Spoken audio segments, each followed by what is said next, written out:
양해왕 상 5장 어진 자에게 대적할 사람은 없다. 보통 성인이라면 우리가 따라갈 수 없는 저 멀리 있는 사람처럼 생각할 수 있지만 맹자는 분명히 역사적으로 생생하게 활동했던 인물입니다. 양해왕과 주고받은 대화의 맥락을 알기 위해서는 당시 양나라 상황에 대해 이해할 필요가 있습니다.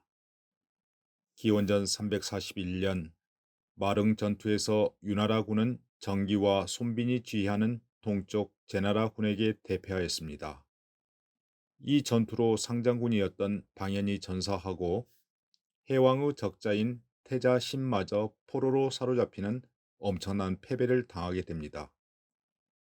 그러나 이 기회를 놓칠세라 서쪽에 위치한 진나라의 상황은 이름에 재빠르게 침공하여 대승을 거두었고 이 전쟁의 여파로 위나라는 안읍에서 동쪽인 대량으로 천도하는 계기가 되는 것이지요.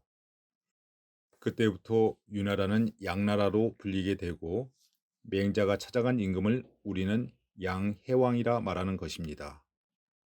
그 뒤에도 진나라는 위나라의 소량 땅을 탈취하였고 위나라는 여러 차례 진나라에게 땅을 바치면서 후퇴에 후퇴를 거듭합니다. 또한 남쪽으로는 초나라 장수 소양과의 싸움에서 패해 7개의 고을을 잃게 됩니다. 양나라가 대륙의 중심이라는 불리한 지정학적 위치에 있는지라 이곳저곳에서 오는 적들을 방어하기에 급급한 상황이었습니다. 이러니 양해왕이 분통을 사겨가며 부국 강병의 길을 모색하지 않았겠습니까? 그는 솔직하게 자신의 속내를 드러냅니다. 우리 진나라가 한때는 토지도 넓고 병사도 많아 싸우면 반드시 이겨 천하에 이처럼 강성한 나라가 없었던 것은 선생께서도 잘 아실 것입니다. 그러나 과인의 시대에 이르러 동쪽으로는 제나라의 패해서 사랑하는 장자 신이 죽었고 서쪽으로는 진나라의 패해 700리의 땅을 빼앗겼고 또한 남쪽으로는 초나라에게 치욕을 당하고도 충분히 대항할 수가 없었습니다. 이러한 상황을 과인은 부끄러워 견딜 수가 없습니다. 원컨대 전사한 자들을 위해 한번 서력하고자 하는데 어찌하면 좋겠습니까? 여기서 양희황이 말하는 진은 조한 위로 3분되기 이전의 강대국입니다.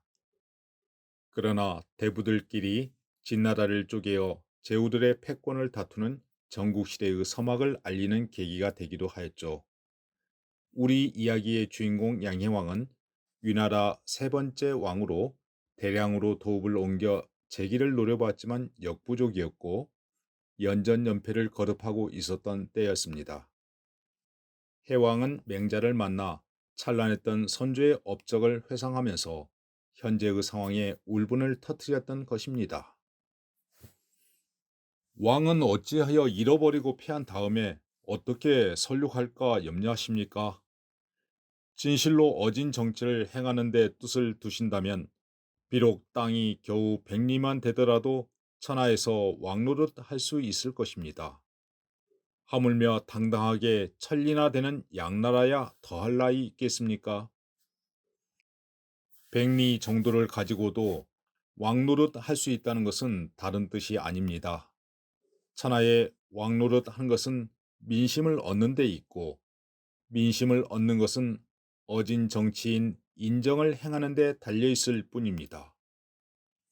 왕께서 만일 과연 백성에게 어진 정치를 행하실 생각이시라면 형벌을 살피고 줄여 백성의 생명을 해롭게 하지 마시고 세금을 가볍게 걷어 백성이 사는 것을 병들게 아니하시면 이것이 다 어진 정치입니다.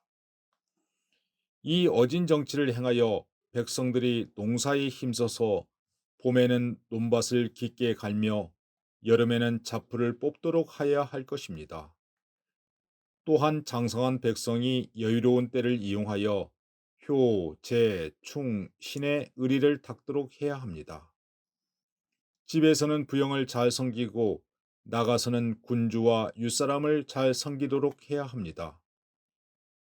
이렇게 하면 의식이 이미 풍부하고 예의가 또한 일어날 것입니다. 어느 날 갑자기 나라에 일이 생기면 반드시 군주를 높이고 윗사람을 가까이 하려는 마음이 생겨서 용맹하게 막대기를 들고서라도 진나라와 초나라의 굳센 갑옷과 날카로운 병장기를 치게 할 수 있을 것입니다. 어찌 그들이 강대한 것을 염려하겠습니까? 진나라와 초나라 같은 강대국을 상대하기란 쉽지 않을 것인데 제가 막대기를 들고 그들을 친다고 한 것은 다른 뜻이 없습니다. 두 나라는 모두 형벌을 줄이거나 세금을 가볍게 걷어들이는 정책을 펴지 못하고 있습니다. 또한 그들 백성에게 농사철을 빼앗아 밭 갈고 김매지 못하게 하여 그들 부모를 봉양하게 못하게 함으로써 그 부모가 얼고 굶주리는데도 제대로 의식을 공급할 수 없고 형제 찾아가 고향을 떠나 먹을 것을 찾아 이리저리 흩어져 지내게 만드는 것은 그 어질지 못함이 극도에 이른 것입니다.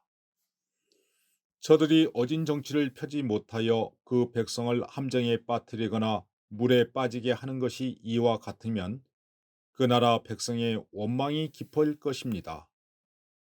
이에 왕께서 자기 군주를 높이고 윗사람을 친하게 여기는 백성을 거느리고 그 백성을 포악하게 대한 죄를 밝히신다면 저 백성들이 나에게 돌아오는 것을 즐거워할 것이니 그 누가 왕과 더불어 대적하겠습니까? 그러므로 옛말에 어진 자는 대적할 사람이 없다는 인자무적을 말하였으니 어진 자에게 대적할 수 없음을 알면 백리를 가지고 천하의 왕노릇 한다는 것이 한갓 말뿐이 아님을 아실 것입니다. 왕께서는 의심하지 마시고 결연히 어진 정치를 행하여 천하에 제대로 된 왕노릇을 하도록 노력하시는 것이 좋으실 것입니다. 어찌 치욕을 갚는 데 그치겠습니까? 왕이시여 제 말을 의심하지 마소서. 해왕은 원한을 보복하려 하였고 맹자는 어진 정치를 하여 백성을 구제하는 데 뜻이 있었습니다. 비슷한 듯 하면서도 서로 초점이 달랐던 것이지요. 맹자가 비록 원한을 갚는 일을 분명하게 말하지 않았지만 원한을 갚는 근본적인 계책을 담고 있었습니다. 백리를 가지고도 왕노릇을 할 수 있다는 이 한마디도 주장을 세우고 백성을 생각하는 어진 정치를 강령으로 삼아 형벌을 줄이고 세금을 가볍게 하는 것으로 조목을 삼고 틈이 있을 때 효, 제, 충, 신의 예의 도덕을 닦는 것으로 그 정신을 삼았던 것입니다.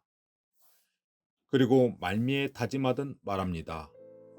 왕이시여 민생을 향한 어진 정치가 필요하다는 제 말을 의심하지 마소서.